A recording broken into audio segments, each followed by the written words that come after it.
On March of 2010, Knox County Sheriff's Office was contacted with an allegation that one of their deputies was approaching other officers and trying to recruit them to protect a drug trafficking operation.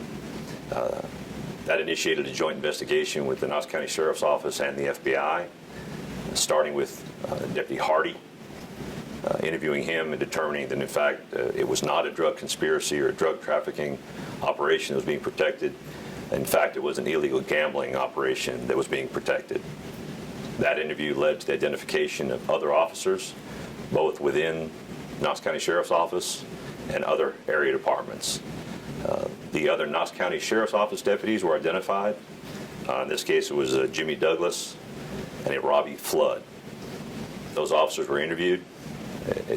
They indicated what their role was in this operation, and because it was an ongoing federal investigation, they resigned. Sheriff Jones indicated to them they could no longer serve as Knox County deputies. The sheriff expected at some point there would be potential federal prosecution for these allegations, and it appears that's what's happening today. A lawyer once said to me that a rogue officer had to somehow get that way, and he got that way within the agency as it was operating.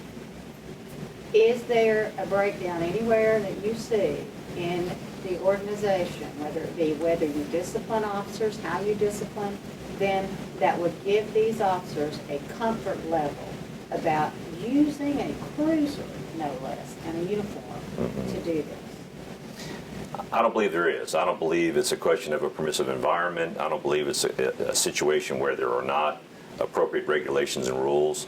I believe you have somebody, in this case, starting with Deputy Hardy, who was able to convince a couple of his friends to come participate. And to what level his abilities and how persuasive he was, convincing them that this was, as we run into at the civilian games, isn't this legal? I mean, they'll have them ask us, is this illegal? Right. So he was able to convince a couple officers that this was all right, or at least under the radar. And but I don't believe that the environment here at the sheriff's office is such that it allows that. How did they have the time to do that and the resources to do that with their car? What, were they doing it on duty? They were not. But if you work a side job, there's a procedure where you can check out and you pay a portion to utilize a mark unit in your side job. So if they're treating this like a side job, that's how they do it. But how would have they faked that? I'm sorry? They wouldn't have written, I'm working for a gambling operation. No, they would have said security side job, and they would have told the location where it was. They don't have if they did. Further details. I guess what I'm saying, in that process, is there a problem?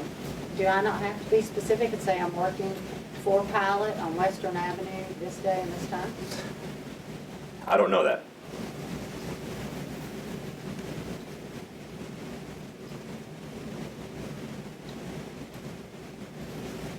Now that that question's been raised, do you think it's something you'll look at in the future? I need to look at it to see if I know the process exists now on requesting to do a side job. I don't know exactly what the criteria is and what you place in that form you fill out. But you do have to go to your supervisor and request and get approved to work a side job, because obviously you can't work anywhere. There's some restrictions. So that process exists.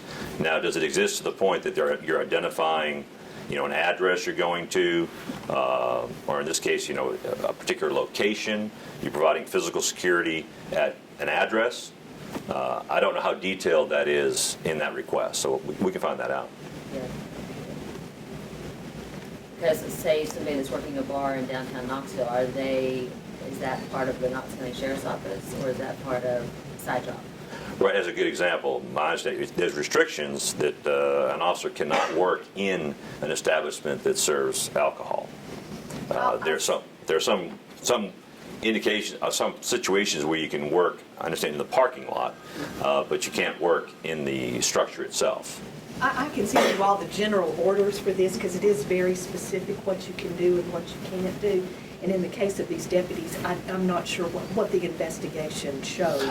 I'm not either. So I don't know. Yeah. But they may not have even requested to work Yeah. the side job. If you could send that, that'd be great. I will, because there is a very strict procedure how you do this, so I'll be happy to send you that. Yeah, the question is just how did they get around that procedure? And that may be part of the investigation with them, Yeah. so I don't know.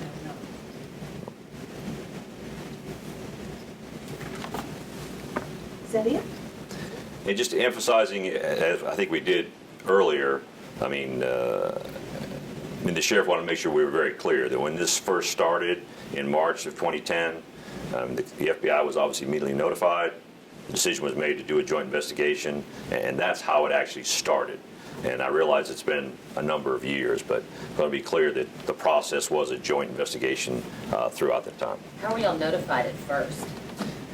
It was another department that approached us indicating that one of their officers had been approached.